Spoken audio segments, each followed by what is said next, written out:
आज आप लोगों को हिस्ट्री ऑनर्स का क्वेश्चन नंबर 2 बताने वाला हूँ। तो ये क्वेश्चन नंबर 2 है, अलाउद्दीन खिलजी की व्यापार नियंत्रण नीति की व्याख्या करें या अलाउद्दीन खिलजी के आर्थिक सुधारों का वर्णन करें। तो हम लोग इसमें थोड़े थोड़े से पॉइंट को कंसेप्ट करते हुए चलेंगे आगे की ओर। तो चलिए, इसका जो मेन है वो क्या है कि अलाउद्दीन खिलजी सल्तनत काल के शासकों में अपने आर्थिक सुधारों के लिए विख्यात है। अलाउद्दीन के इन सुधारों के संबंध में जियाउद्दीन वर्नी का कथन है कि अलाउद्दीन का मूल्य नियंत्रण शाही सैनिकों के लिए और राजकोष की स्थिति को मजबूत कराने के लिए था, लेकिन खैरुल मजलिस के लेखक नासिरुद्दीन इस बात से सहमत नहीं है। उनका मत है अलाउद्दीन का बाजार नियंत्रण उसकी परोपकार की भावना का परिणाम था। वास्तव में अलाउद्दीन खिलजी की बाजार नियंत्रण व्यवस्था का प्रमुख उद्देश्य अपनी अस्थायी सेना की आवश्यकताओं की पूर्ति करना था। संक्षेप में अलाउद्दीन खिलजी के बाजार नियंत्रण की प्रमुख विशेषता निम्नलिखित थी। तो चलिए स्टार्ट करते हैं। पहला पॉइंट है कि वस्तुओं के मूल्य निश्चित करना। तो सुल्तान ने दैनिक जीवन की आवश्यक वस्तुओं के मूल्य निश्चित कर दिए थे। छोटी से छोटी दैनिक उपभोग की वस्तुओं जैसे कि सब्जी, मांस, मछली, सुई, धागा, रंग, कंघा आदि तक का मूल्य निर्धारण भी उसके द्वारा किया गया था। दुकानदारों को वस्तुओं के मूल्य की सूची टांगना भी अनिवार्य कर दिया गया था, जिससे कि वे किसी भी वस्तु की निश्चित मूल्य से अधिक पर बेचकर जनता एवं सैनिकों को ठग न सके। प्रमुख खदानों जैसे गेहूं, चावल, दाल ये सभी है। तो चलिए हम लोग इसके अनुसार आप लोग कुछ लिख लेंगे। अगला जो पॉइंट है वो है वस्तुओं की पूर्ति की व्यवस्था। क्या है? वस्तुओं की पूर्ति की व्यवस्था। तो आपको पॉइंट याद रखना बहुत ज़रूरी है। पॉइंट लिख पाते हैं तो इसमें कुछ लिख देंगे। तो चलिए कुछ क्या लिखेंगे कि वस्तुओं के मूल्य नियंत्रण के बाद उसने यह सोचा कि बाजार में प्रत्येक वस्तु इतनी मात्रा में आवश्यक होनी चाहिए कि वो वस्तु लोगों को उनकी आवश्यकता अनुसार मिल सके। अतः उसने एक आज्ञा प्रसारित की कि सरकारी व्यापारियों के अतिरिक्त कोई अन्य व्यक्ति किसानों से अनाज नहीं खरीद सकेगा। फिर आपका नेक्स्ट पॉइंट जो देखेंगे वह है वितरण की व्यवस्था। दिल्ली में पृथक पृथक प्रकार के बाजारों की व्यवस्था की गई थी। इन बाजारों में विभिन्न वस्तुएं मिलती थी। सभी व्यापारियों को जो बाजार में सामान लाते थे अपने नाम रजिस्टर में लिखवाने पड़ते थे। फिर आपका नेक्स्ट जो है वह है योग्य कर्मचारियों की नियुक्ति। बाजार भाव के नियंत्रण हेतु सुल्तान ने बड़े ही योग्य एवं ईमानदार पदाधिकारी को नियुक्त किया। बाजार का सर्वोच्च अधिकारी दीवान ए रियासत होता था। इसके नीचे विभिन्न प्रकार के बाजारों के लिए सहना ए मंडी नामक अधिकारियों की नियुक्ति की गई थी। सबसे निम्न पद पर बरीद होता था, जो बाजार का निरीक्षण करता था और निर्धारित मूल्यों को लागू करता था। फिर आपका जो नेक्स्ट है वह है कठोर दंड की व्यवस्था। सुल्तान ने अपनी बाजार नीति को सफल बनाने के लिए कठोर नियमों का निर्धारण किया था। जियाउद्दीन वर्नी ने लिखा है, व्यापारी लोग सर्वाधिक झूठे थे। दलाल, क्रेता और विक्रेता दोनों को ही ठगते थे। ऊंचे मूल्य पर माल बेचना व तौल में कम देना उनकी सामान्य आदत थी।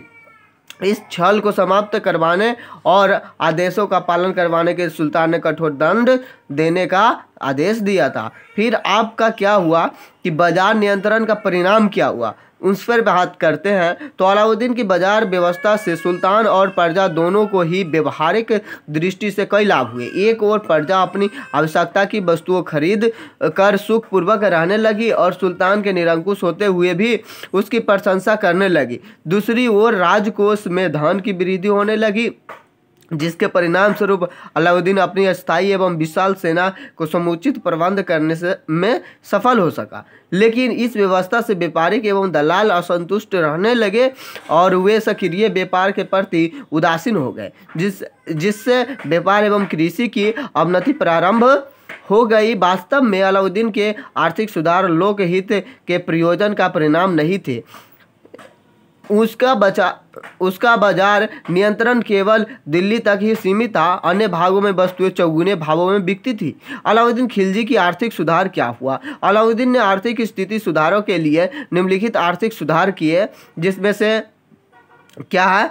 संपत्ति को जब्त करना। सुल्तान ने सोचा कि जिस उपाय से भी संभव हो अमीर जागीरदारों, हिंदू जमींदारों, कर वसूल करने वाले अधिकारियों एवं व्यापारियों आदि से उनकी एकत्र की गई धन संपत्ति को छीन कर उसे राज्य की संपत्ति बना दिया जाए। फलस्वरूप उनकी सारी भूमि जब्त कर ली जाती है। परंतु यह बात स्मरणीय है कि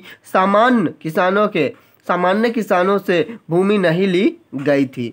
भूमि कर आमदनी का सबसे बड़ा साधन था, इसलिए सुल्तान ने भूमि को खालसा भूमि बना दिया। खालसा भूमि का अर्थ था कि समस्त भूमि को सरकार के अधिकार में चला जाना। इस तरह से भूमि कर स्वयं सरकार वसूली थी। अलाउद्दीन ने अपने राज्य की सारी भूमि को नाप करवाकर भूमि कर निश्चित कर दिया। जितनी उपजाऊ जमीन होती थी उतना ही कर लगाया जाता था। अधिक उपजाऊ भूमि पर कर अधिक और कम उपजाऊ जमीन पर कम। इस तरह से अलाउद्दीन ने सुचारू रूप से राज्य चलाने तथा सैनिक व्यय करने के लिए बहुत सा धन एकत्रित कर लिया था। परंतु उसका राज्य तथा उसकी सेना इतनी विशाल थी कि वो अपने सैनिकों को अधिक वेतन नहीं दे सकता था। आवश्यक वस्तुओं के मूल्य के सुल्तान ने घटा दिया था, जिससे थोड़े से वेतन में भी उन सबों का कार्य चल जाया करता था। उसने वस्तुओं का मूल्य निश्चित करवा दिया था, अतः बाजार पर सरकार का पूरा नियंत्रण था। कोटे के रूप में 3 तरह के बाजार बनाए गए, जहां अनाज, पशु और विविध वस्तुएं प्राप्त हो सकती थी। इन बाजारों के प्रबंध के लिए बरीब बहाल किए गए थे, जो वस्तुओं के मूल्य और तौल आदि की जांच करते थे। तो चलिए हम लोग अगले पॉइंट पर बढ़ते हैं। करों में वृद्धि। सुल्तान ने कर वसूल करने वालों को आज्ञा दी कि वे अधिक सजगता से कर वसूल करें। परिणाम स्वरूप राजकोष धन से भर गया। समस्त प्रजा विद्रोह को भूलकर पेट की चिंता में लग गई। अलाउद्दीन ने गृह कर, खिराज, चराई कर, करही कर, जजिया, खम्स, जकात व आयात निर्यात कर लगाकर जनसाधारण को निर्धन बना दिया और हिंदुओं की दशा तो बड़ी ही दयनीय हो गई। कर अधिकारी का नियंत्रण क्या हुआ कि अलाउद्दीन ने लगान और राजस्व वसूल करने के लिए अनेक नवीन अधिकारियों की नियुक्ति की। कर अधिकारियों की रिश्वत और बेईमानी को रोकने के लिए उसने कठोर कर वसूल करने वाले अधिकारियों के वेतन में वृद्धि की और बेईमानी करने वाले अधिकारियों को कठोर दंड देने की व्यवस्था की। निष्कर्ष क्या हुआ? अलाउद्दीन की कठोर आर्थिक व्यवस्था के दुष्परिणाम भी हुए। भारी करों से किसान और निर्धन वर्ग की स्थिति अत्यधिक दयनीय हो गई, परंतु कर अधिकारी को बेईमानी और दुष्टताओं ने जनता को राहत पहुंचाई। तो इस तरह से आपका ये क्वेश्चन समाप्त होता है।